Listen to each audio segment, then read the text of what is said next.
The story of monotheism, the belief in a single, all-powerful God, is one of the most profound and transformative narratives in human history. It is a concept that would eventually reshape civilizations, redefine humanity's relationship with the divine, and lay the foundational ethics for a significant portion of the world's population. But its origins are shrouded in the mists of time. A complex tapestry woven from threads of archaeology, ancient texts, and the enduring power of tradition. To trace the journey of this revolutionary idea, we must embark on a voyage back to a world where the divine was not singular, but legion. A world where every force of nature, every city, every aspect of life was governed by its own deity. A pantheon of gods as vast and varied as the human experience itself. Our journey begins not in the familiar landscapes of ancient Israel, but in the fertile, sun-drenched Nile Valley, within the grand and imposing civilization of Egypt. For it is here, amidst a culture steeped in the most elaborate and enduring polytheism, that we find the first recorded flicker of a radical shift towards the worship of a single supreme deity. This was a world where the divine was immanent in everything. The rising sun was the god Ra, journeying across the sky in his solar bark. The annual flooding of the Nile was the work of the god Hopi, bringing life to the land. The afterlife was presided over by the solemn god Osiris. The Egyptian cosmos was a crowded, bustling, and hierarchical divine society, mirroring the very structure of the pharaoh's court. It is against this deeply polytheistic backdrop that a remarkable and enigmatic pharaoh, Akhenaten, would attempt to fundamentally alter the religious consciousness of his kingdom.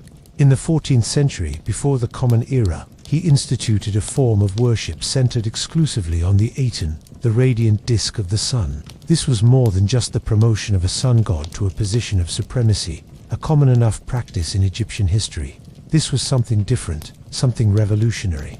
Akhenaten declared the Aten to be not merely the chief god, but the only god, a singular, universal creator whose light nourished all of creation. He shut down the temples of the old gods, particularly the powerful priesthood of Aten, and built a new capital city dedicated solely to this one deity.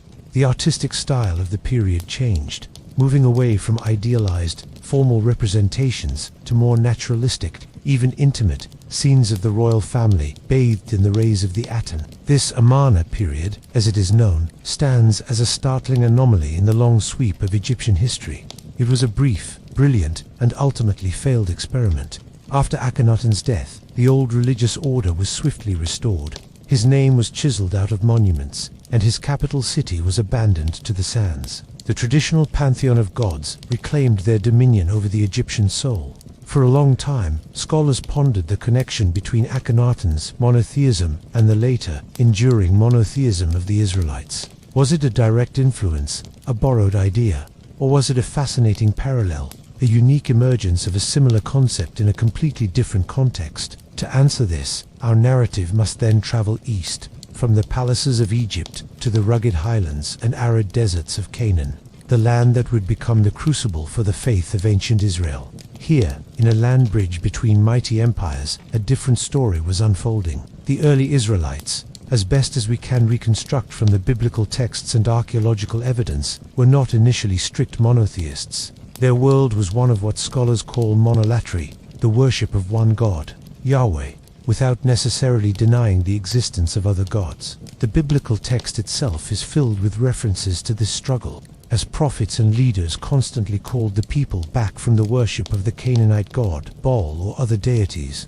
The journey from this henotheistic worship of a tribal god to the absolute, universal monotheism proclaimed by the later prophets was a long and difficult one, forged in the fires of political turmoil, exile, and profound theological reflection. This is the great and winding path we will follow together.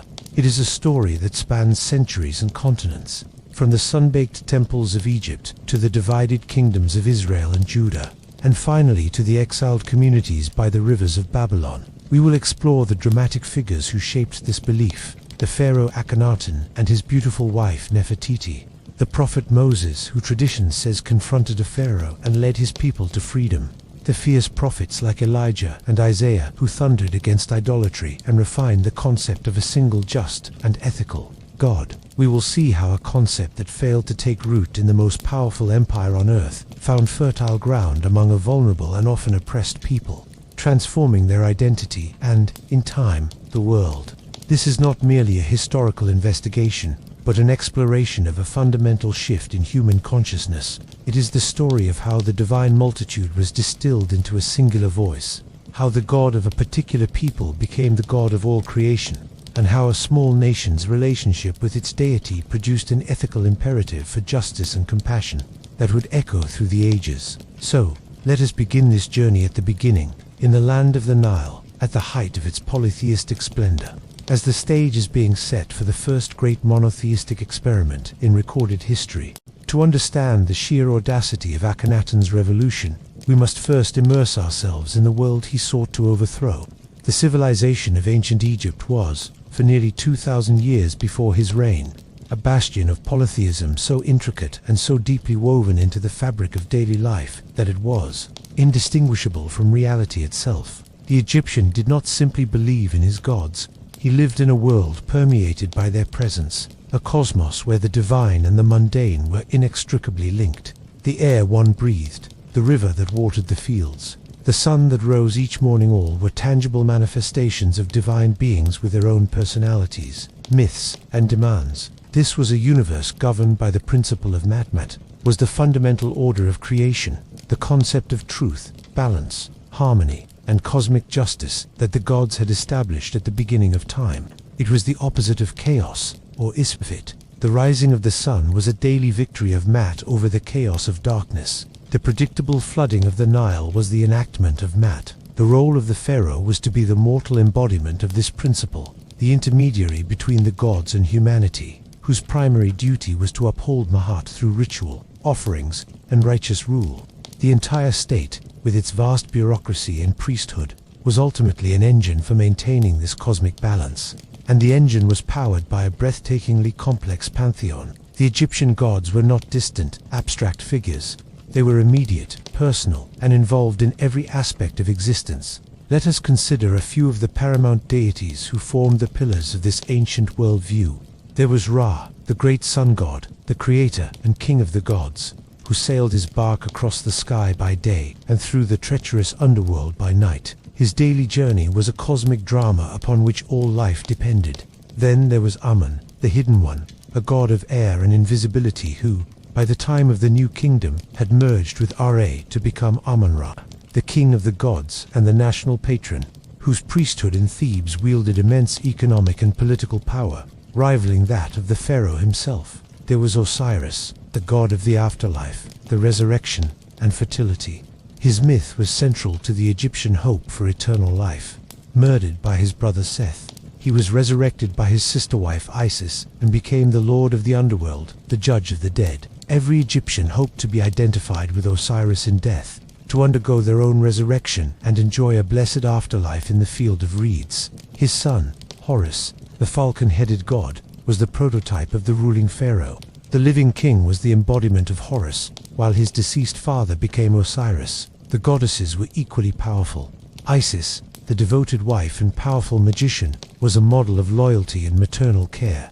Hathor, the cow-headed goddess, was the mistress of love, beauty, music, and drunkenness, a benevolent and joyful deity. And Sekhmet, the lioness-headed goddess, was a terrifying bringer of plague and destruction, whose wrath could only be appeased by elaborate rituals. This divine society was not a static hierarchy, but a dynamic and often chaotic family, with its own dramas, conflicts, and passions. The gods were born, they loved, they fought, they grew old, and they died, only to be reborn in an eternal cycle. This narrative richness was expressed in countless myths, carved on temple walls and written on papyri, which explained the nature of the world and provided a sacred backdrop for human activity.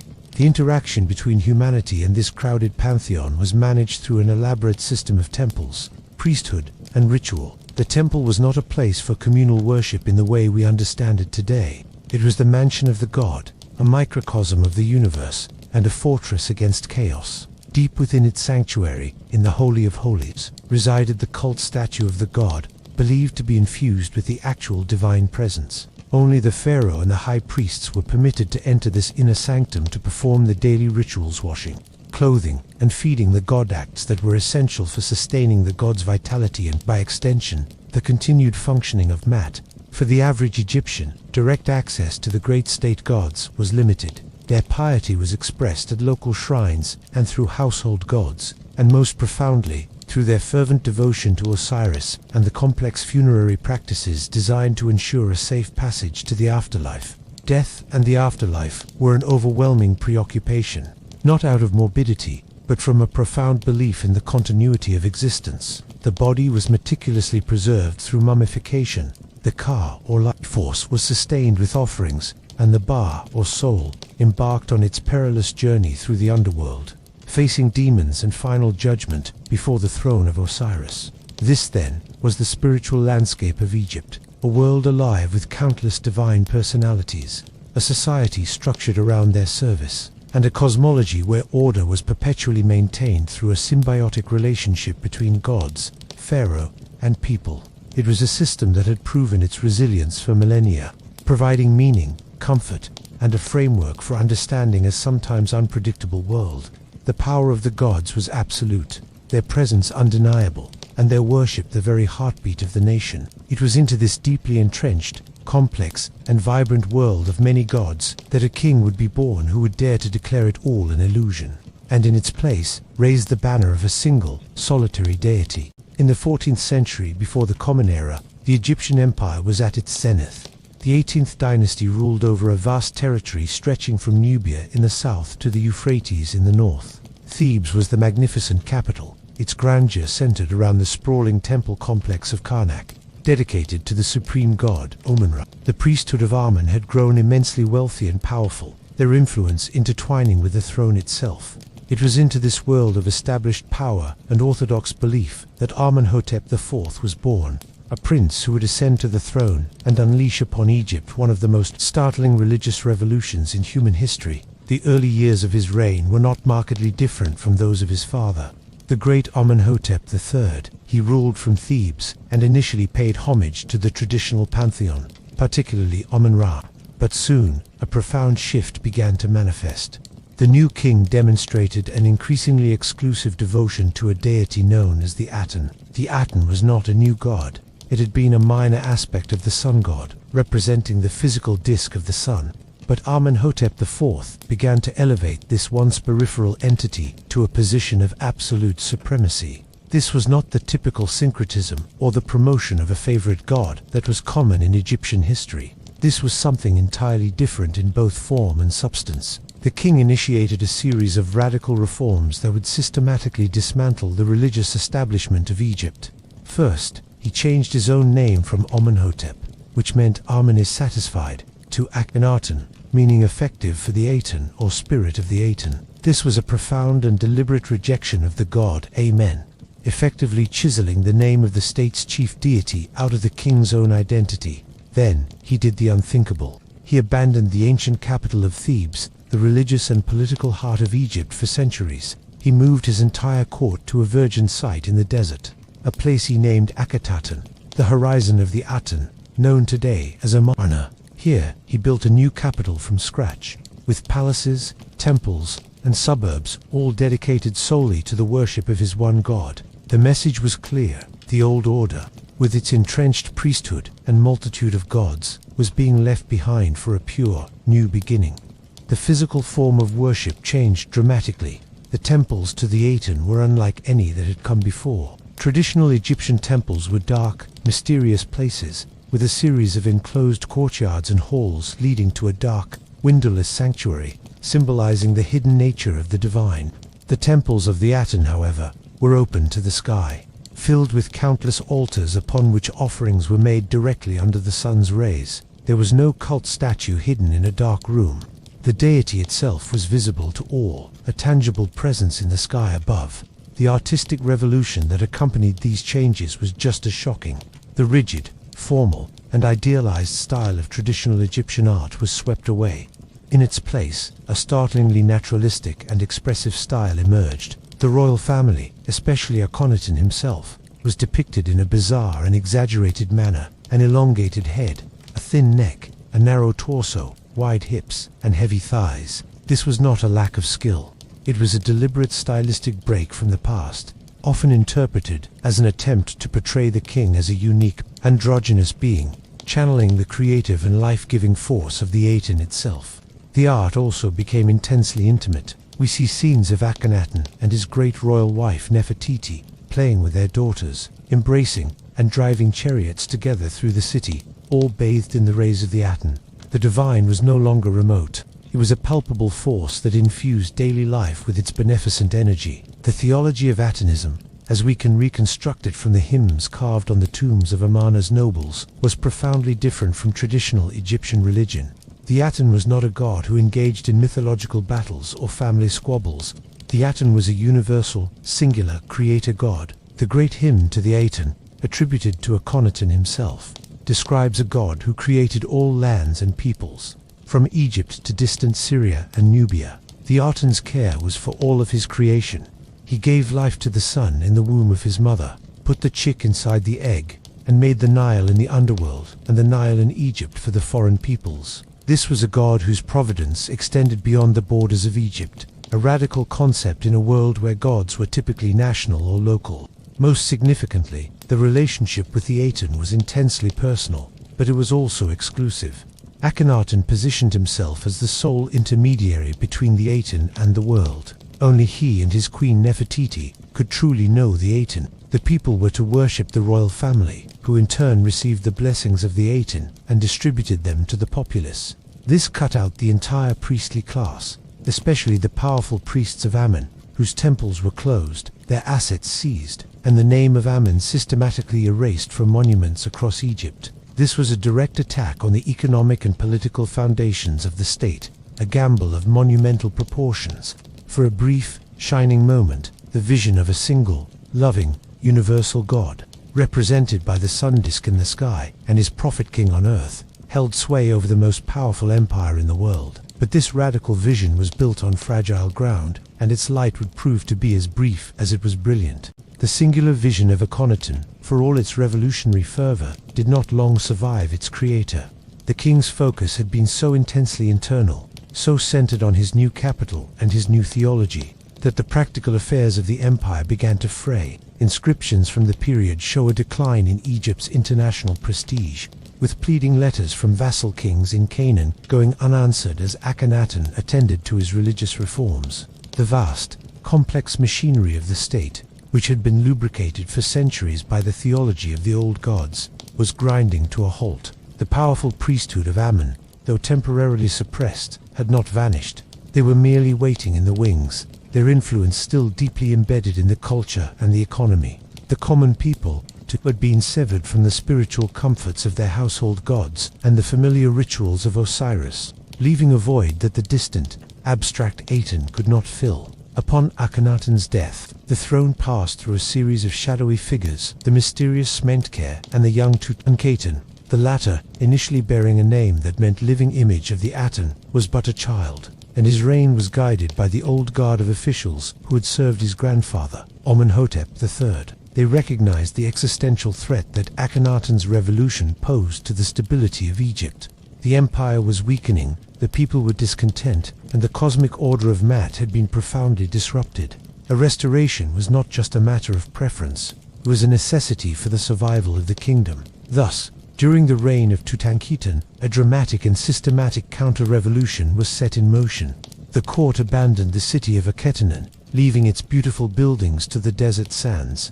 The young king changed his name to Tutankhamen, a powerful declaration that the living image of Amen had returned. In what is known as the Restoration Stela, he described the state of the land under his predecessor. The temples of the gods had fallen into ruin, their cults abandoned, and the gods had turned their backs on Egypt. The Stela proclaims his work to restore the desecrated temples, to re-establish the priesthoods, and to once again fill the offering tables with the bounty due to the gods. The process of restoration was thorough and vengeful. The city of Akhetaten was systematically dismantled, its stone blocks still hauled away to be used as fill in new constructions at Karnak and elsewhere, effectively burying the physical memory of the heresy. A campaign of damnatio memoria, the condemnation of memory, was enacted against Akhenaten and his immediate successors. Their names were chiseled off monuments, their statues defaced, and they were excluded from the official king lists. To the later Egyptian historians, the Amarna period was an unfortunate time of chaos. ruled by a heretic whose name was not to be spoken. The old gods were reinstated with a renewed vigor, their priesthoods restored to power and wealth, perhaps even more conscious of the threat that a single, powerful pharaoh could pose to their establishment.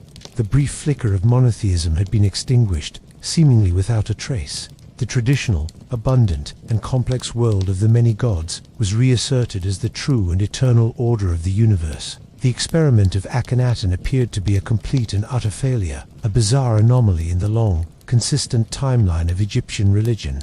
For centuries, it would lie forgotten, its story hidden in the buried ruins of Amarna and the recycled stones of later pharaohs, waiting for modern archaeologists to piece it back together. And yet, the question lingers: did this radical idea vanish completely?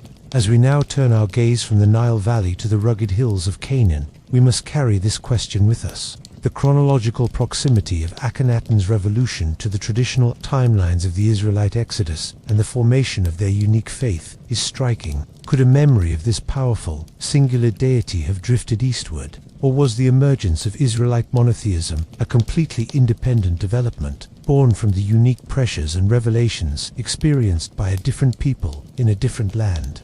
The Egyptian chapter of the story ends with the return to the familiar, but the seed of an idea, once planted in history, however briefly, invites us to consider its possible journey. As the dust settled over the abandoned city of Aten and Egypt vigorously re-embraced its ancient pantheon, our narrative must shift eastward to the land of Canaan. This narrow strip of fertile land between the Mediterranean Sea and the desert, a land bridge connecting the empires of Egypt and Mesopotamia, was to become the crucible in which a different and ultimately enduring form of monotheism would be forged. But the world of the Canaanites, into which the early Israelites emerged, was as religiously complex and populous as the one just left behind in Egypt. It was a world dominated by a vibrant and, to the later biblical writers, deeply threatening polytheism. The Canaanite pantheon, known to us from archaeological discoveries like the clay tablets unearthed at the ancient city of Ugarit, was a dramatic and tumultuous divine family. At its head stood the elderly god El, the stern and wise king of the gods, often referred to as the father of years. His consort was Asherah, the mother goddess, a powerful figure associated with fertility, the sacred trees, and the wooden poles that stood near Canaanite shrines. But the most active and prominent god in the myths was Baal, the storm god, the rider on the clouds. Baal was a god of life-giving rain and ferocious thunder, of fertility and violent conflict. His great myth involved his battle with Mo, the god of death and sterility, a cycle of dying and rising that mirrored the agricultural seasons of drought and rain. The victory of Baal over Mo each year ensured the return of the life-giving rains and the survival of the world. This religious worldview was fundamentally cyclical and naturalistic. The gods were powers embedded within the processes of nature, and the purpose of religion was to ensure the continued functioning of these processes through ritual and offerings. The central act of worship was the sacrifice, often conducted on high places, hilltop sanctuaries, where priests would offer grains, oils, and animals to appease the gods and secure their favor. This was a practical religion, aimed at securing fertility for the land, the flocks, and the family. It is against this rich and deeply entrenched polytheistic backdrop that the biblical tradition places the origins of Israel. The stories of the patriarchs Abraham, Isaac, and Jacob, preserved in the book of Genesis, depict a very different kind of religious experience. Here, we are not in the grand temple complexes of Egypt or the established high places of Canaan. We are in the wilderness, at temporary altars of uncut stone, and in the intimacy of a personal encounter. The God who calls Abraham to leave his home in Mesopotamia and journey to Canaan is not a God of a place or a natural force, but a God who acts in history and makes personal promises. The God of the patriarchs is known as Yahweh, though the biblical text suggests this specific name was revealed more fully to Moses at a later time. To Abraham, Isaac, and Jacob, he is often referred to as the God of your fathers, or by titles like El Shaddai, often translated as God Almighty. Intriguingly, the name El is the same as the head of the Canaanite pantheon, suggesting that the early Israelites may have initially identified their deity with the high god known to their Canaanite neighbors. But the characterization is profoundly different. This God does not preside over a divine council in a distant mountain. He speaks directly to individuals. He makes a covenant, a binding agreement with Abraham, promising him land, numerous descendants, and that through him all the families of the earth shall be blessed. This was a revolutionary form of divinity. The relationship was not based on manipulating nature through ritual, but on fidelity to a historical promise. The divine was not immanent in the storm or the cycle of crops, but transcendent, acting upon history from outside of it. The patriarchs built altars not at established Canaanite shrines, but in places where they had experienced a direct theophany, a manifestation of God. Their faith was portable, not tied to a specific temple or land, but moving with them as they sojourned. This was a faith of the tent and the journey, not the city and the palace. The biblical narrative does not portray the patriarchs as strict monotheists who denied the existence of other gods. Instead, it portrays them as henotheists or monolatrists. They worshipped one God, Yahweh, to the exclusion of all others, without necessarily engaging in philosophical debates about the ontological existence of Baal or El. Their commitment was one of exclusive loyalty to the God who had chosen them and made a covenant with them. This was the fragile, personal, and revolutionary seed planted in the soil of Canaan, a seed that would need to survive the immense pressure of the surrounding polytheistic culture and the even greater trauma of national formation and exile before it could grow into the full explicit monotheism of the later prophets. The journey from the personal God of the fathers to the universal God of all creation was just beginning.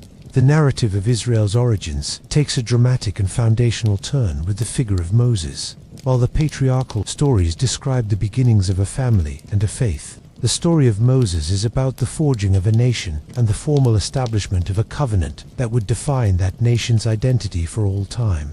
The setting shifts back to Egypt, but it is an Egypt vastly different from the rarefied theological world of Akhenaten. The Israelites, according to the biblical account, are now a numerous people, residing in the land of Goshen, but they have been enslaved, their lives embittered by hard labor and oppression under a Pharaoh who did not know Joseph. The story of Moses begins with his miraculous rescue from the Nile, an infant hidden in a basket of bulrushes, discovered and adopted by the Pharaoh's daughter. Raised within the Egyptian court, he was educated in all the wisdom of the Egyptians, yet he remained conscious of his Hebrew origins. A pivotal moment occurs when, in defense of a fellow Hebrew, he kills an Egyptian taskmaster and is forced to flee into the wilderness of Midian. It is here, in the stark solitude of the desert, far from the grandeur of Egyptian temples and the suffering of his people, that he encounters the divine in a new and transformative way. The encounter at the burning bush on Mount Horeb, also called Sinai, is the theological heart of the Exodus story. A bush burns with fire but is not consumed, and from it, a voice calls out to Moses. The deity identifies himself as the God of his fathers, the God of Abraham, the God of Isaac, and the God of Jacob. But when Moses asks for his name, to tell the Israelites who has sent him, he receives a profound and enigmatic answer. I am who I am. The Hebrew, Yahweh, derived from the verb to be, suggests a God of pure, dynamic existence.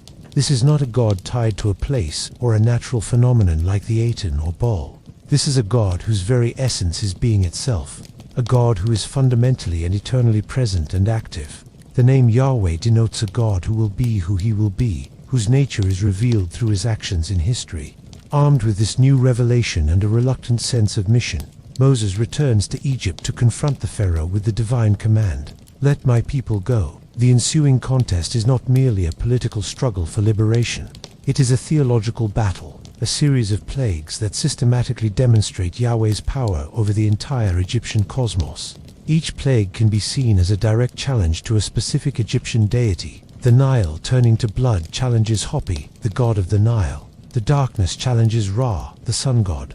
The death of the firstborn strikes at the very heart of the Egyptian belief in the Pharaoh as a divine son and the continuity of the royal line. The message is unequivocal. Yahweh is not merely a local god of the Hebrews. He is exercising judgment over the gods of Egypt themselves. The climax of the Exodus is the miraculous crossing of the Sea of Reeds, a definitive act of salvation that severs the Israelites from their slave past. This event becomes the central, defining memory of the nation, recounted endlessly in psalms and prophecies. It is not a story of a god of nature, but of a God of history who acts to save his people. On the far shore of the sea, free at last, the people sing a song of victory to Yahweh, acknowledging him as their divine warrior and king. This newly freed people are then led into the wilderness of Sinai, where the covenant initiated with Abraham is now formalized with the nation as a whole. At the foot of the smoking, trembling mountain, amidst thunder and lightning, Yahweh reveals his law to Moses. The 10 Commandments begin with a foundational statement of exclusive loyalty. You shall have no other gods before me. This is the core of the Mosaic covenant. It is a treaty, a binding agreement, between Yahweh as the sovereign king and Israel as his chosen people. Their obligation is not to perform rituals to sustain a god, but to live in accordance with a divinely given ethical and legal code. The law, the Torah, covers every aspect of life, from grand principles of justice and mercy to detailed rules of diet and hygiene, creating a holy people set apart from the nations around them. The portable tabernacle, a tent sanctuary built according to divine specifications, replaces the fixed temples of Egypt and Canaan. God's presence, the Shekinah, dwells among his people as they journey. The faith of Moses, born in the desert and forged in liberation, created a nation bound not by ethnicity alone, but by a shared law and a shared loyalty to a single, transcendent God who had delivered them. It was a powerful and potent identity, but the struggle to maintain this exclusive loyalty in the face of the seductive polytheism of the land they were about to enter would be the great drama of the centuries to come. The generation that had witnessed the thunder at Sinai and the miracles of the wilderness passed away, and a new generation stood on the eastern bank of the Jordan River. Before them lay the land of Canaan, a land of walled cities and terraced hills, of vineyards and olive groves, a land flowing with milk and honey, but also a land saturated with gods. The journey from the stark monotheism of the desert to the complex reality of settled life in a polytheistic world would prove to be the greatest test the young nation would yet face. The book of Joshua tells the story of a swift and divinely assisted conquest, a series of stunning victories that allowed the Israelite tribes to claim portions of the land. Yet, a closer reading of the biblical text, corroborated by archaeology, suggests a more complex and gradual process. It was not a simple military takeover and eradication of the local population. Instead, it was a lengthy period of infiltration, social upheaval, and coexistence. The Israelite tribes, often organized in a loose confederation, settled in the Central Highlands, an area less densely populated by the Canaanite city-states that dominated the plains and valleys. They lived alongside the Canaanites, the Hivites, the Perizzites, and the Jebusites. This proximity was the source of immense religious and cultural tension. The god of Sinai was a god of the desert, a god of history and law, whose worship was centered on a portable ark and a tradition of covenant fidelity. The gods of Canaan, particularly Baal and his consort, Asherah, were gods of the land itself. They were believed to control the very things the Israelites now depended upon for their survival: the rain for their crops, the fertility of their flocks, the fruitfulness of their vineyards. The religion of Baal was immediate, tangible, and seemingly directly tied to agricultural success. It promised results through rituals that were often sensual and ecstatic, involving sacred prostitution and rites performed at the numerous high places dotting the landscape. The biblical book of Judges presents this era as a repetitive, tragic cycle. The Israelites would fall into apostasy, seduced by the Baalim and the Ashtaroth. They would intermarry and adopt the customs of the people around them. In response, Yahweh would allow a neighboring people to oppress them. In their distress, the people would cry out to Yahweh, and he would raise up a judge, a charismatic military leader like Deborah, Gideon, or Samson to deliver them. There would be a period of peace and faithfulness, followed by a slide back into idolatry after the judge's death. This cycle reveals that the faith of Israel during this period was not the absolute monotheism that would later be proclaimed by the prophets. It was a fierce struggle between monolatry, the exclusive worship of Yahweh, and the powerful attraction of syncretism, the blending of Yahweh worship with the practices of the Canaanite religion. There is abundant evidence that many Israelites saw no contradiction in worshipping Yahweh while also paying homage to Baal as the god who controlled the weather. Archaeologists have found inscriptions in the land of Israel from this general period that mention Yahweh and his Asherah, suggesting that some even associated a consort, a mother goddess, with the God of Israel, fundamentally altering his solitary nature. The struggle was not merely a spiritual one. It was a conflict between two fundamentally different worldviews. The Baal cycle was a myth of nature's endless, repetitive cycle of death and rebirth. Yahweh's story was one of history moving forward with purpose, guided by a moral law and a covenant. One religion was about placating the forces of nature. The other was about living in ethical obedience to a divine will. The temptation for the Israelite farmer was to hedge his bets, to be loyal to Yahweh, the God of their fathers and their national identity, but also to participate in the local Baal cult to ensure the autumn and spring rains would come. This protracted struggle, lasting for centuries, was the necessary furnace in which Israel's understanding of God was tested and refined. The easy path was syncretism, the blending of faiths. The difficult path was the one called for by the covenant, exclusive loyalty to a God whose ways were not always immediately visible in the rhythms of nature, but whose character was defined by justice, righteousness, and steadfast love. It would take the rise of a new kind of leader, not a judge or a warrior, but a prophet of fire to confront this spiritual crisis at its core and push the faith of Israel closer to its revolutionary destiny. The chaotic cycle of apostasy and deliverance described in the Book of Judges gradually gave way to a new form of political organization, the monarchy. Pressured by the rising military threat of the Philistines, a confederation of sea peoples with advanced iron weaponry, the tribes of Israel demanded a king to lead them. The prophet Samuel reluctantly anointed Saul as the first king, followed by David, who consolidated the kingdom and established Jerusalem as its political and religious capital. And then Solomon, under whom the kingdom reached its zenith of wealth and power with the building of the first temple. Yet, the monarchy, for all its political and architectural splendor, did not resolve the deep-seated spiritual tension within the nation. In fact, it often exacerbated it. Kings, seeking political alliances, frequently married foreign princesses who brought their own gods and priests with them. Solomon himself, in his old age, built high places for the gods of his Moabite, Ammonite, and Sidonian wives, allowing the worship of Chemosh and Molech to take place within sight of the very temple dedicated to Yahweh. The centralization of worship in Jerusalem, while a theological ideal, was often impractical for the majority of the population, who continued to frequent local high places where the worship of Yahweh easily blended with Canaanite practices. It was in this context of royal compromise and popular syncretism that a new and powerful force emerged in Israel: the classical prophets. These were not the court seers or diviners of old.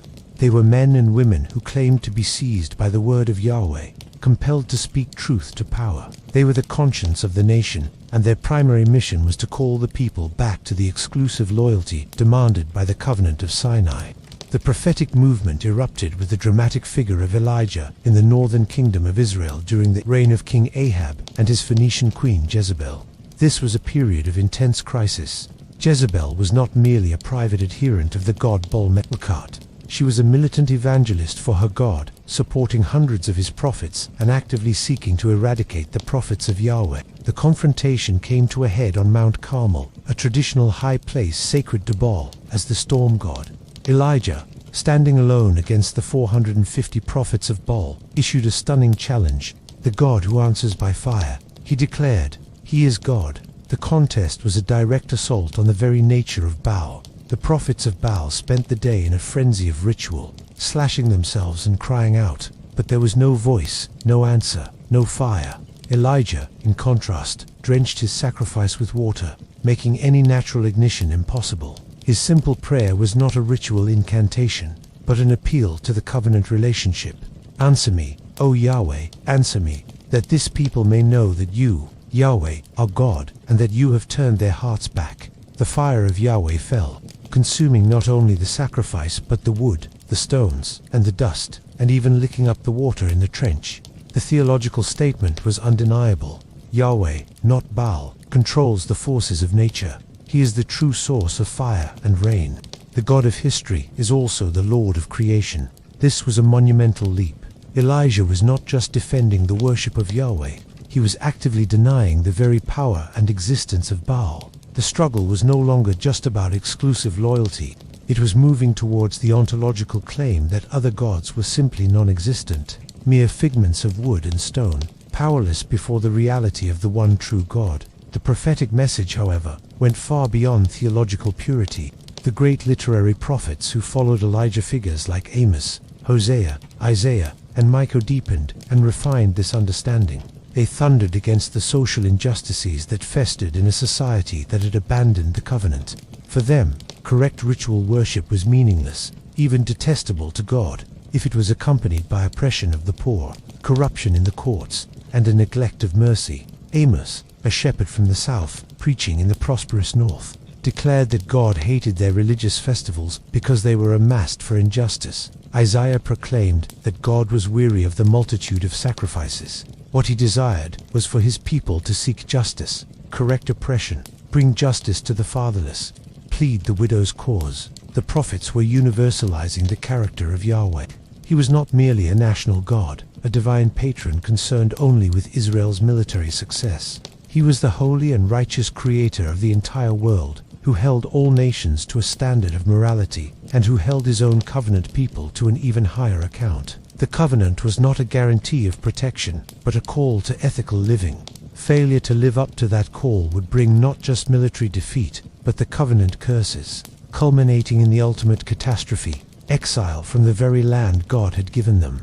Through the prophets, the concept of Yahweh was being distilled into a God of absolute moral character, a singular, universal deity of justice and compassion, whose demands were not for ritual, but for righteous living. This refined and demanding faith would soon be put to its most severe test. The warnings of the prophets, for all their fiery eloquence, went largely unheeded. The kingdoms of Israel and Judah, often divided and squabbling, continued their political maneuvering and internal social decay. The northern kingdom of Israel, with its frequent dynastic changes and deeper immersion in Canaanite religious practices, fell first. In 722 BCE, the mighty Assyrian Empire, the brutal superpower of the day, swept down, laid siege to the capital Samaria, and utterly destroyed the kingdom. The Assyrians, masters of psychological warfare, deported a significant portion of the Israelite population, scattering them across their vast empire, and imported foreign peoples to settle the land. The 10 northern tribes were effectively lost to history, assimilated into other cultures, becoming the famous 10 lost tribes. It was a shattering blow, a seemingly definitive end to the covenant promise for a vast portion of the chosen people. For the smaller, southern kingdom of Judah, the fall of Israel was a terrifying omen. The prophets, like Isaiah and Micah, redoubled their warnings, interpreting the northern kingdom's destruction as the righteous judgment of Yahweh for its idolatry and injustice. For a time, under the reforming King Hezekiah, Judah clung to a more exclusive worship of Yahweh, but the reprieve was temporary. The Assyrian threat was eventually replaced by the Neo-Babylonian Empire under the ambitious King Nebuchadnezzar. Despite the desperate pleas of the prophet Jeremiah, who for decades warned that submission to Babylon was Yahweh's will as a form of punishment, Judah's kings rebelled. The response was swift and catastrophic. In 586 BCE, after a brutal siege, the armies of Babylon broke through the walls of Jerusalem. They looted and then razed the city to the ground. The ultimate symbol of God's presence and the national identity, the Temple of Solomon, was utterly destroyed. Its holy vessels carried off as plunder to Babylon. The royal line was extinguished, the king's sons executed before his eyes, and he himself was blinded and taken in chains. The leading citizens, the royal family, the priests, the artisans, the warriors were marched across the barren wilderness to live as exiles in the very heart of the Babylonian Empire. This event, the Babylonian exile, was more than a military defeat. It was a theological crisis of unimaginable proportions. The entire foundation of Israel's faith seemed to have collapsed. The core promises of the covenant appeared to be broken. How could they sing the songs of Zion in a foreign land? The land, the gift of God, was lost. The Davidic monarchy, the promise of an eternal dynasty, was shattered. The temple, the dwelling place of God on earth, was a smoldering ruin. In the polytheistic worldview of the ancient Near East, a people's defeat meant their god had been vanquished by the stronger gods of the victors. Had Marduk, the chief god of Babylon, proven more powerful than Yahweh? Was Yahweh's power limited to the hills of Judah, now that they were far away in the plains of Mesopotamia? It was in the crucible of this profound despair that the most profound developments in Israelite monotheism occurred. The trauma of exile forced a radical rethinking of their understanding of God. The prophets of the exile, particularly Ezekiel and the anonymous prophet known as Second Isaiah, provided a new and breathtaking vision that would not only preserve the faith, but elevate it to its mature, universal form. Ezekiel, living among the exiles by the Kiba River in Babylon, experienced stunning visions that insisted Yahweh was not confined to the Jerusalem temple. He saw a vision of the divine throne chariot, with its wondrous wheels within wheels, able to move anywhere. God was not a territorial deity. He was a transcendent, mobile sovereign who could be present with his people, even in the heart of their enemy's land. He was both the God of the heavens and the God of the exiles. But it was second Isaiah, whose words are recorded in the later chapters of the book of Isaiah, who delivered the most explicit and soaring proclamation of monotheism in the entire Hebrew Bible. Speaking to a generation born in exile, he declared with unmatched clarity, "Thus says Yahweh, the King of Israel and his Redeemer, Yahweh of hosts, I am the first, and I am the last.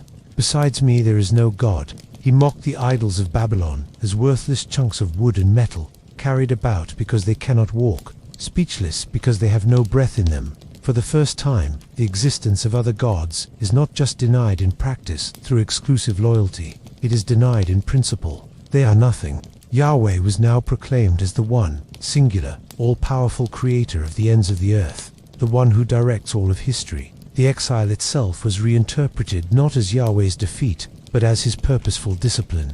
Even the great King Cyrus of Persia, who was rising to challenge Babylon, was called Yahweh's Messiah, his anointed one, a tool in the divine hand to accomplish his will and allow his people to return home. In the depths of their greatest suffering, the exiled Jews did not abandon their God. They expanded their conception of him until he encompassed the entire universe. The God of Israel had become the one God of all creation. The edict of the Persian king Cyrus the Great in 538 BCE, allowing the exiled Jews to return to Judah and rebuild their temple, marked the end of the Babylonian captivity, but not the end of the transformation. The people who returned to the ravaged hills of their ancestors were not the same people who had been led away in chains.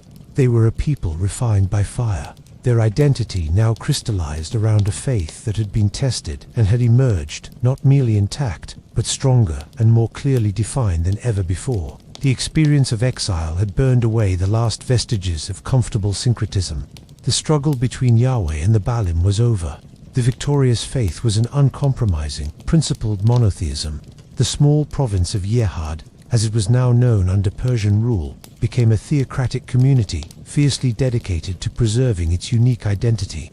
Under leaders like the scribe, Ezra, and the governor Nehemiah, the people engaged in a great communal reaffirmation of the covenant. The Torah, the law of Moses, was read aloud to the assembled people and became the absolute constitution for their community. This was the birth of Judaism as a religion of the book. The focus shifted from the royal court and its political ambitions to the synagogue, the house of study, and the scrupulous observance of the law. The Sabbath, circumcision, and dietary laws became the boundary markers that set this community apart from the surrounding peoples, ensuring that the hard-won truth of the one God would not be diluted again. This fiercely guarded monotheism was no longer just a theological proposition. It was an ethical and historical worldview.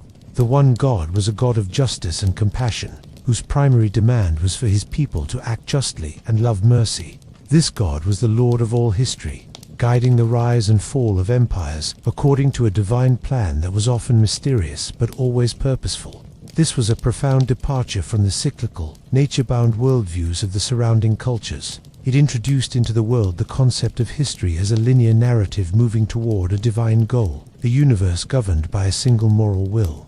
The legacy of this journey, from the crowded pantheon of Egypt to the solitary voice of the God of Israel, is immeasurable.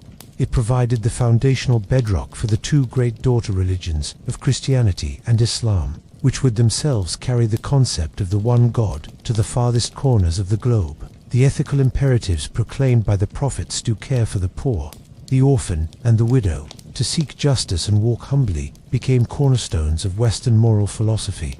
The very idea that the universe is rational and governed by a single set of laws, an idea that would later make science possible, has its roots in the belief in one consistent, rational creator. The story of monotheism's origin is a human story, full of struggle, failure, and rediscovery. It was not a single idea born in a single moment. but a concept that evolved over centuries, forged in the crucible of empire, exile, and profound spiritual insight. It was tested by the allure of simpler, more tangible gods, and vindicated in the depths of national catastrophe. The brief, top-down revolution of Akhenaten faded into obscurity, while the slow, often painful, bottom-up revolution of the Israelites endured. It endured because it was not merely imposed by a king, but woven into the fabric of a people's identity through law, story, and a covenant that interpreted even suffering as part of a larger, divine purpose.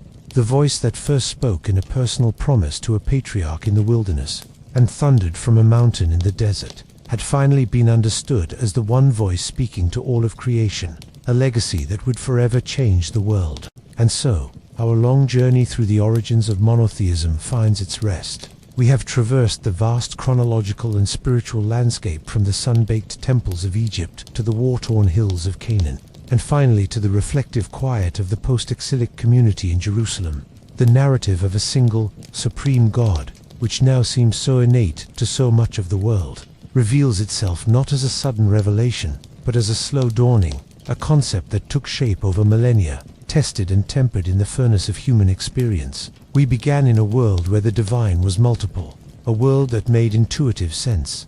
The thunder was a god's voice, the grain's growth a goddess's gift. The Egyptian cosmos, with its intricate balance of mat, was a majestic and coherent system, and Akhenaten's attempt to replace it with the solitary Aten was a breathtaking but rootless anomaly.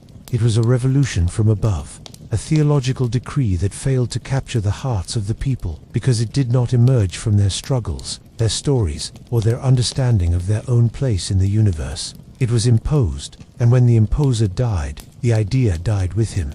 The true, enduring revolution began, not in a palace, but with a family, with a promise made to a wandering Aramean. It was nurtured not in stability, but in slavery, and defined not in a temple, but in the freedom of the desert. The God of Moses was a God of history. A God who acted covenant at Sinai was not a treaty with nature, but a constitution for a society, binding the people to their God and to each other through a law of justice and holiness. This was the seed that would not be easily uprooted. The centuries of struggle in the land of Canaan were not a deviation from the plan, but essential to its development. The constant temptation of the Baalim, the seductive pull of the agricultural cycles, forced the prophets and the people to constantly ask the question, who is truly God?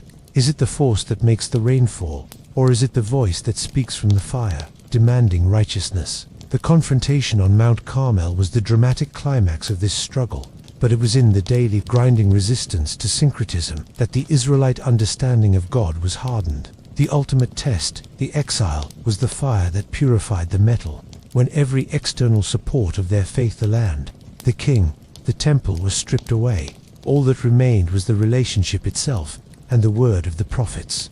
It was in this void that the concept of God expanded to fill the entire cosmos. The God of Israel became the God of Babylon, the God of the exiles, the first and the last, the one beside whom there is no other. The destruction of the temple revealed a God who could not be confined by walls. The end of the monarchy revealed a God whose kingship was eternal. The legacy of this journey is the world we inhabit. The idea of a universal, singular God created a framework for meaning that was linear, historical, and ethical. It asserted that the world was not a chaotic battle between competing forces, but a creation, ordered and good, subject to a single moral law. This provided the foundation upon which later civilizations would build their philosophies, their sciences, and their deepest moral commitments.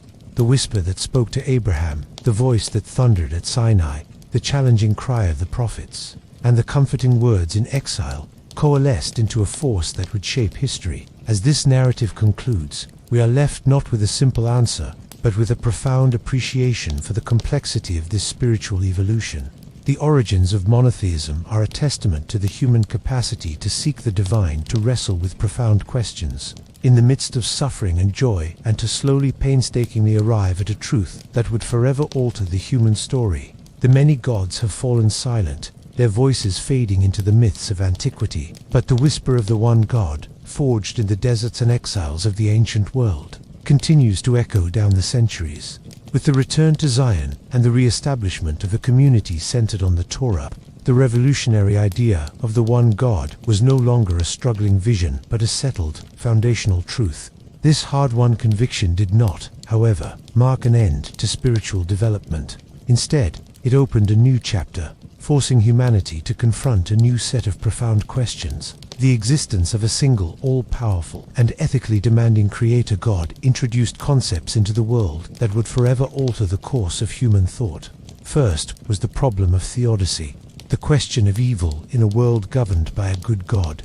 In a polytheistic system, evil and misfortune could easily be explained by the whims of a capricious God or the conflict between competing deities. A bad harvest could be the work of one God, angered by the success of another. But in a universe with a single, omnipotent, and benevolent deity, the source of suffering became a deep and troubling mystery. If God is all-powerful, he could prevent evil. If God is all-good, he would want to prevent evil. Why, then, does evil exist? The Book of Job, a profound poetic exploration likely finalized in the post-exilic period, grapples directly with this enigma.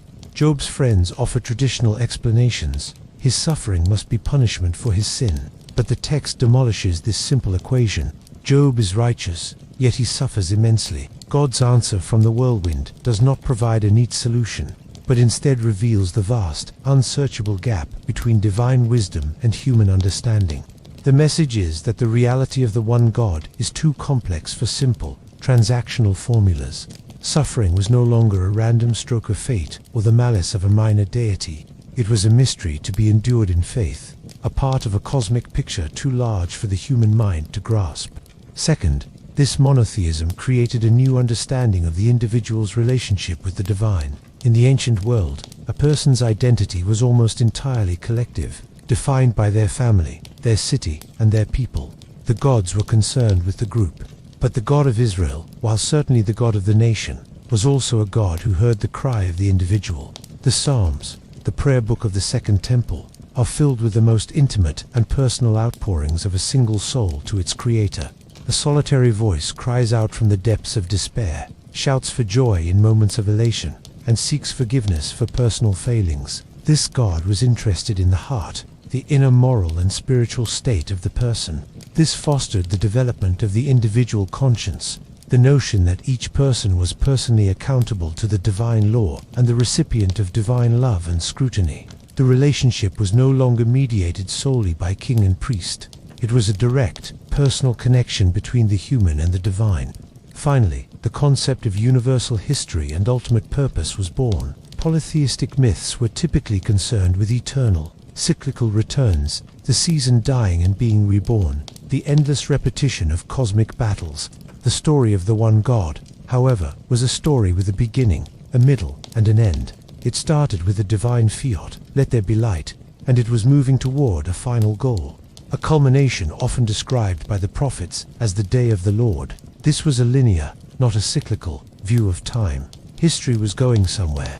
It had a purpose, directed by the will of the one God. This introduced into the world the idea of progress, of eschatology, the study of the end times and of a future hope that was not just a return to a past golden age, but the arrival of a completely new and perfected reality. The world was not an endless loop. It was a story written by a single author, and humanity, for all its failings, was a central character in that grand narrative. The journey of monotheism, therefore, did not conclude with the rebuilding of Jerusalem's walls. It had in fact planted the seeds for entirely new fields of human inquiry. Philosophy, wrestling with the problem of evil psychology, exploring the depths of the individual soul and history, seeking a pattern and a purpose in the march of time. The voice that had spoken once to a nation now whispered to every human heart, and the story it began continues to unfold, its questions and its promises still resonating across the millennia. The solidified monotheism of the post-exilic Jewish community was not a relic to be placed in an archive. It was a living, breathing system of thought that proved to be remarkably portable and resilient. No longer tethered to the political fortunes of a kingdom, the faith could now travel anywhere a community could gather around the Torah. This portability would prove essential as the small province of Yehud found itself successively under the rule of the Hellenistic empires following Alexander the Great's conquests and later the Roman Empire. The encounter with Greek philosophy, particularly in the great diaspora community of Alexandria, forced a new synthesis. Jewish thinkers like Philo attempted to reconcile the God of Abraham, Isaac, and Jacob with the abstract, perfect, unmoved mover of Platonic and Aristotelian thought. In this fusion, Yahweh was not just the Lord of hosts, but the source of all being, the ultimate form of the good, the transcendent and eternal principle of the universe. This philosophical refinement made the God of Israel intelligible to the Greco-Roman world, providing a conceptual bridge that would be crucial for the subsequent spread of Christianity. This monotheistic framework also provided the essential precondition for the development of modern science. While the ancient world was full of brilliant empirical observers, the widespread belief in a cosmos governed by a multitude of capricious wills made the search for consistent, universal natural laws a futile endeavor. Why would the flight of a bird, interpreted as an omen from one god, follow the same physical principles as a falling stone? The biblical view of creation, in contrast, presented a universe crafted by a single, rational intelligence. It was a cosmos of order, not chaos. It was a world that could be read because it was the product of a consistent mind. The laws of nature were, in essence, the habits of the one creator. This belief instilled a confidence that the physical world was intelligible, and that the human mind, being itself a product of that same rational creator, was capable of discerning its rules. The pioneering work of early modern scientists like Johannes Kepler, Isaac Newton, and Robert Boyle was not done in opposition to their faith, but was often explicitly motivated by it. They saw their scientific inquiry as thinking God's thoughts after him, a way of glorifying the Creator by uncovering the magnificent order of his creation. Furthermore, the ethical monotheism of the Hebrew prophets laid the groundwork for a universal concept of human rights. If there is one God who created all humanity in his image, then every human being, regardless of nationality, social status, or ethnicity, possesses an inherent and equal dignity. This was a radical departure from the ancient norm, where rights were granted by the state or were the privilege of citizenship. The prophetic calls for justice, for caring for the alien and the stranger, for defending the orphan and the widow, were rooted in this understanding that all people were under the sovereignty of the one God and were the subjects of his concern. This idea that every individual has worth not conferred by a king or a state, but by the Creator himself, would slowly work its way through history, eventually influencing Enlightenment thinkers and forming the moral foundation for modern declarations of human rights. The journey that began with a challenge to the gods of Egypt and culminated in the exilic proclamation of a solitary universal deity did not end at the borders of Yehud. It flowed into the streams of Greek philosophy, provided the logical foundation for the scientific revolution, and established the moral basis for the inherent dignity of every person. The voice that whispered in the desert, demanding exclusive loyalty, had indeed started a revolution, one that would reshape how humanity understood the cosmos, pursued knowledge, and valued the human person. The story of monotheism is, therefore, not confined to the history of religion alone. It is, in a very real sense, a central thread in the story of modern civilization itself. The establishment of monotheism as a dominant worldview did not bring a tidy conclusion to humanity as spiritual and intellectual quest. Instead, it initiated an unending conversation, a perpetual challenge that continues to resonate in the hearts and minds of individuals and societies. The very absoluteness of the one God concept creates a constant tension with the finite, imperfect, and pluralistic nature of human experience. This tension is not a sign of failure, but rather the dynamic engine of theological, philosophical, and artistic expression across the centuries. Within the faith traditions that sprung from this Abrahamic root, the central struggle shifted from defending God's singularity to understanding God's nature and his relationship with the world. How can a transcendent, all-powerful God interact with a temporal, physical creation? This question gave rise to profound doctrines of the Logos, the Word, through which God creates and communicates, and later to the complex Christian understanding of the Trinity, an attempt to reconcile divine unity with a multifaceted experience of God as Father, Son, and Holy Spirit. In Islamic theology, it sparked deep debates about the nature of God's attributes and the relationship between divine predestination and human free will. The oneness of God, known as Tawhid, became the central pillar of Islam, demanding a constant purification of belief from any form of idolatry, including the idolatry of human concepts about God. The conversation about the one God, therefore, became a conversation about language, revelation, and the very limits of human understanding. This monotheistic heritage also bequeathed a world of profound existential questions. The silence of God in the face of immense human suffering, most starkly confronted in the horrors of the 20th century, became a modern manifestation of the ancient problem of theodicy. For many, the belief in a benevolent, all-powerful deity became untenable in the shadow of the Holocaust. This led to new, often harrowing, theological explorations, from the Death of God movement to attempts to redefine God as a suffering companion or a persuasive force rather than an all-controlling power. The monotheistic framework, with its high-stakes claim of a single good and powerful God, makes the reality of evil its most formidable and persistent adversary. The conversation continues in the works of philosophers, theologians, and survivors, who grapple with whether and how faith can endure after such cataclysms. Moreover, in our contemporary globalized and secularizing world, the legacy of monotheism finds itself in a new arena. It now coexists, and sometimes clashes, with a plurality of religious worldviews, with agnosticism, and with a scientific materialism that often views the God hypothesis as unnecessary. This has prompted a re-examination of the claims of exclusivity that often accompanied monotheistic faiths. Is there one path to the divine, or many? Can the God of Abraham be reconciled with the Brahman of Hinduism, or the Dharma of Buddhism? This has led to new forms of interfaith dialogue and a search for a universal theology that can honor particular traditions while recognizing a shared foundation in the human search for ultimate meaning.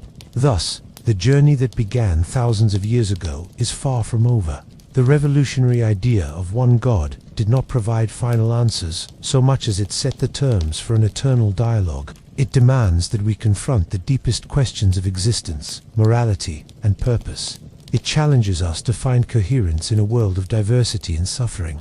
It inspires both the most profound acts of compassion and, at times, the most bitter conflicts. The voice from Sinai continues to echo, not as a simple answer, but as a perpetual call to seek, to question, and to strive, a call that ensures the story of monotheism remains a living, breathing, and unfinished symphony of the human spirit. As the historical and philosophical implications of monotheism unfolded across civilizations, a parallel, deeply personal dimension of this faith also evolved. The grand narrative of a people's exodus from slavery, their covenant at Sinai, and their exile and return, began to be internalized as a powerful metaphor for the individual human soul's spiritual journey.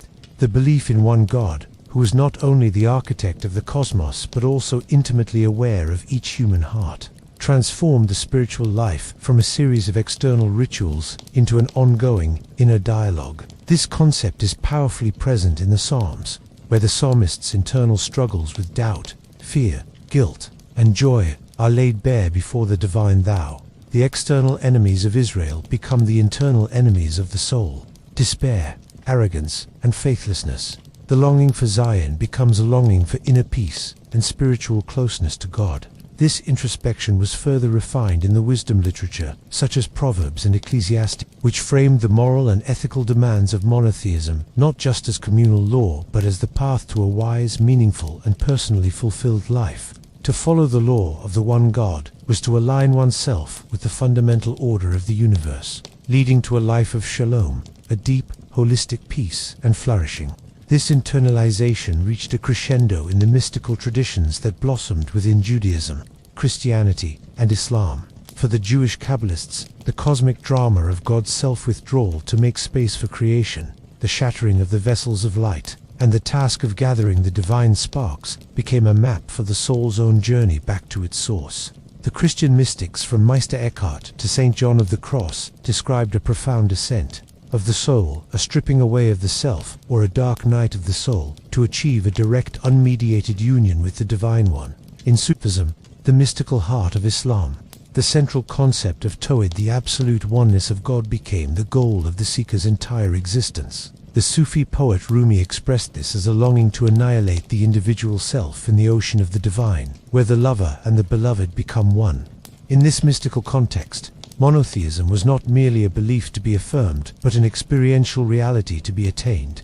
The one God was not a distant king, but the ground of all being, the very essence of the soul itself, waiting to be discovered through love, discipline, and inner purification.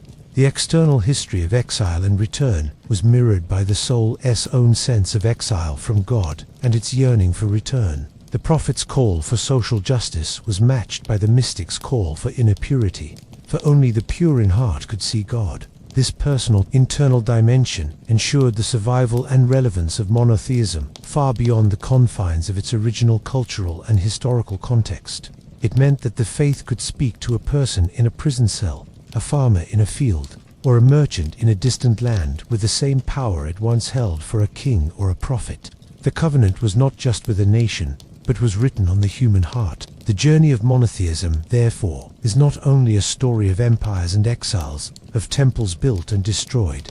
It is also the silent, enduring story of the individual human spirit forever, seeking, in the words of St. Augustine, the one who created it, a heart that is restless until it finds its rest in the singular ultimate reality it calls God. And with this reflection on the eternal, personal resonance of the search for the one, our long narrative finds its final, quiet resting place. The internalization of monotheism, the journey of the soul toward the one, was intrinsically linked to a profound external demand, the ethical imperative, the belief in a single, creator God who was himself defined by justice and righteousness, did not allow for a faith that was purely mystical or privatized. This God was not only the God of the inner heart, but also the Lord of history and society. The covenant at Sinai, with its intricate legal code, had established a direct connection between right worship and right action. The prophets amplified this connection to a deafening crescendo, insisting that ritual observance was an abomination to God if it was not accompanied by concrete justice for the poor, the marginalized, and the oppressed. This fusion of the theological and the ethical created a unique form of moral responsibility. In a polytheistic world, morality was often a matter of custom, social harmony, or appeasing the specific God who presided over a particular domain of life. But under the gaze of the one God, morality became absolute. Ethical injunctions were not mere social conventions, they were reflections of the very character of the divine will. To act unjustly was not simply to break a human law, it was to violate the order of creation itself, to rebel against the sovereign of the universe. This gave moral action an unprecedented weight and urgency. The call to do justice, love kindness, and walk humbly with your God was a call to participate in God's own work in the world. This framework also introduced a linear and purposeful dimension to morality. The world was moving toward a divinely ordained goal, the day of the Lord. Human ethical action was therefore part of this grand narrative. It had cosmic significance. Every act of compassion, every stand for justice, was a contribution to the ultimate realization of God's kingdom. Conversely, every act of oppression and cruelty was a rebellion that delayed its coming. This created a powerful engine for social reform and a profound sense of hope. The struggle for a better world was not a futile effort against an endless cycle. It was a partnership with the divine in a story that would ultimately end in triumph. This monotheistic ethic, with its roots in the prophets, would go on to fuel countless movements for social change. It inspired the abolitionists who fought against slavery, the champions of civil rights who demanded equality, and the advocates for human dignity across the globe. The idea that every human being is created in the image of the one God provided an unshakable foundation for the inherent and equal worth of all people, a concept that would eventually find expression in secular human rights doctrines. The voice that once thundered through Amos, demanding justice to roll down like waters, continued to echo, empowering generations to challenge tyranny and alleviate suffering. The journey of monotheism, therefore, is not only a story of theological evolution, but also the story of a moral revolution that placed upon humanity a sacred and unending responsibility to embody the justice and mercy of the one God in the concrete reality of a broken world. Our journey, which began amidst the multitude of gods in the sun-scorched Nile Valley, now concludes not with an answer, but with a deepened understanding of a question that has shaped human history. The story of monotheism's origin is the story of an idea's immense power to endure, to adapt, and to transform. It is a narrative woven with threads of divine revelation and human interpretation, of profound insight and painful struggle. From the solitary vision of a heretic pharaoh to the collective trauma of a people in exile, From the intimate prayers of a single heart to the thundering calls for social justice, the concept of the one God was refined like metal in a furnace. This was not a smooth, inevitable ascent. It was a path marked by false starts, bitter failures, and constant tension. The brief flame of Atenism was snuffed out, while the stubborn ember of Israel's faith, carefully guarded through centuries of pressure, slowly kindled into a world-changing fire. It survived the collapse of kingdoms and the destruction of temples because its essence had been internalized, written on scrolls, encoded in law, and etched upon the human heart. It proved strong enough to withstand the philosophical challenges of Greece and the military might of Rome, eventually providing the spiritual DNA for civilizations that would span the globe. The legacy of this journey is all around us. It is in the linear, purposeful way we view history and our own lives. It is in the scientific pursuit of a universe governed by consistent, discoverable laws. It is in the foundational belief in universal human dignity and rights. The voice that asked, "Who is like unto you, O Lord, among the gods?" eventually silenced the other gods altogether, redirecting humanity's gaze toward a single, transcendent horizon of meaning. And so, the story of monotheism's origin ends, but its influence is unending.